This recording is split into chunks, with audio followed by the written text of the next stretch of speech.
Tom Cooley, coach for Buckeye Cable System and BCSN. And truly an honor and privilege, something I've been looking forward to a great deal today. We've got Dr. Tom House in the house, yes, pun intended, for Mercy College and Mercy Sports Medicine. First of all, Doc, welcome to Toledo. We appreciate you being here. Tom, thank you very much. Your reputation, Dr. House, all the things that you've accomplished. I was talking to my wife about this today. Some people are kind of star-crossed in a way. You think about it. You had a professional baseball career. You caught Hank Aaron's, caught it out of the bullpen, which, that's history. It's unbelievable. The people you mentored and coached in pitching, and you've helped quarterbacks. Oh, just a guy that might be playing a game on Sunday, Tom Brady and Drew Brees, and you're a movie star. You've been portrayed in a movie.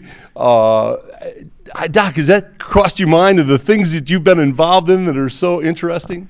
Actually pretty lucky with the whole thing. My mom's still waiting for me to get a real job, so you did your homework well, and it's really cool to look back, but I think we're just getting started. So I get up every day thinking we can improve on what we've been doing.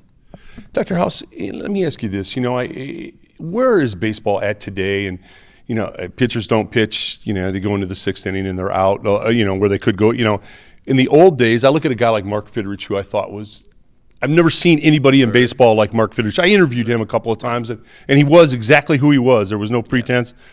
In his rookie year, Doc, he pitched 250 innings. He came from the minor leagues the previous year, and he had pitched 53. He completed 24 games his rookie year, and 4 of those were extra innings where he went 12, 13 innings. Right.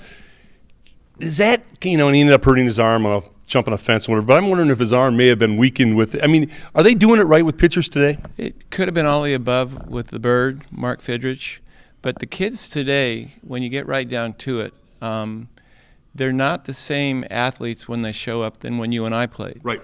The only time they actually practice or play is during game or practice situations. They don't throw enough. They pitch too much. So it's a combination of a bunch of stuff, and then there's year-round baseball now. The prospect camps and the travel teams. So I think what it boils down to, the kids are still great kids.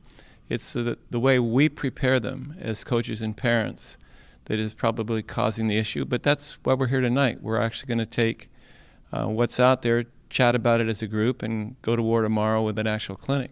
Yeah, that's going to be great, Dr. House. And we have so many young kids, parents, and coaches that watch our network, and I wanted to ask you and kind of get it on tape, and then come to the clinic on Saturday, and we'll talk about that incredible opportunity you're giving people. But a lot of times the grade school coaches don't know. They're great. No one goes into coaching and say, "Gee, I hope I hurt kids here today." They're there to help kids, right. But they don't know. They get a kind of a big, stud kind of kid who can throw the ball.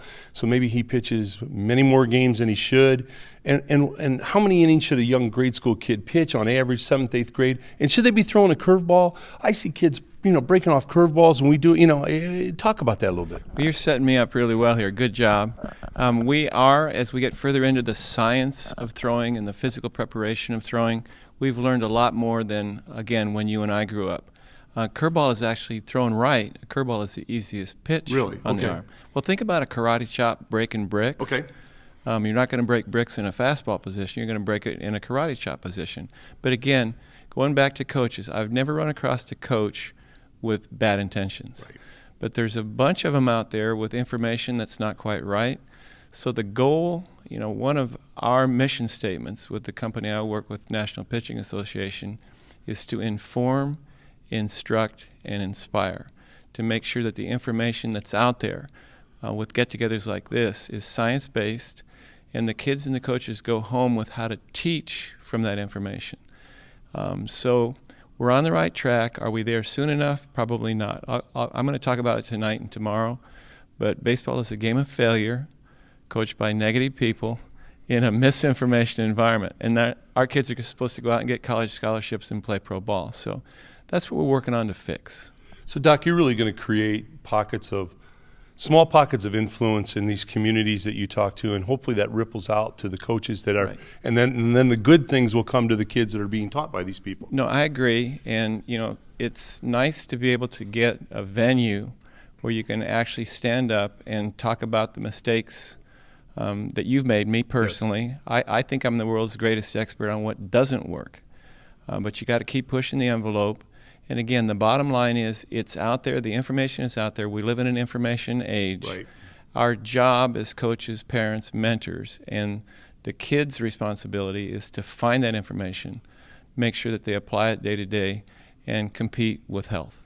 Doc, on the way out, the information is so important that you're giving out here again to parents.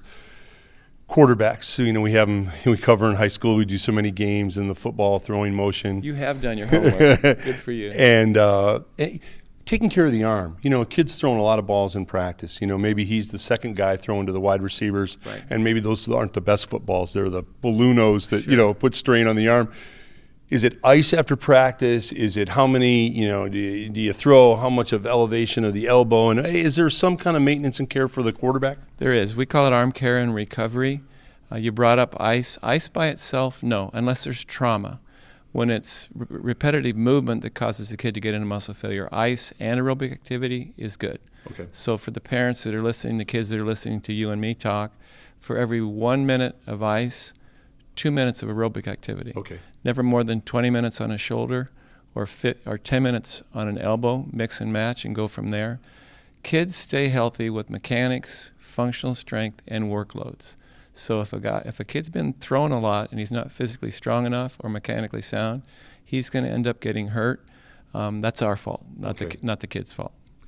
Dr. House, on behalf of Mercy College, Mercy Sports Medicine, Buckeye Cable, and BCSN, to have someone of your caliber here in our community to talk to our kids, our coaches, it's an incredible honor. Thank you. Tom, thank you very much. This is going to be fun. We're going to have a good time, Doc.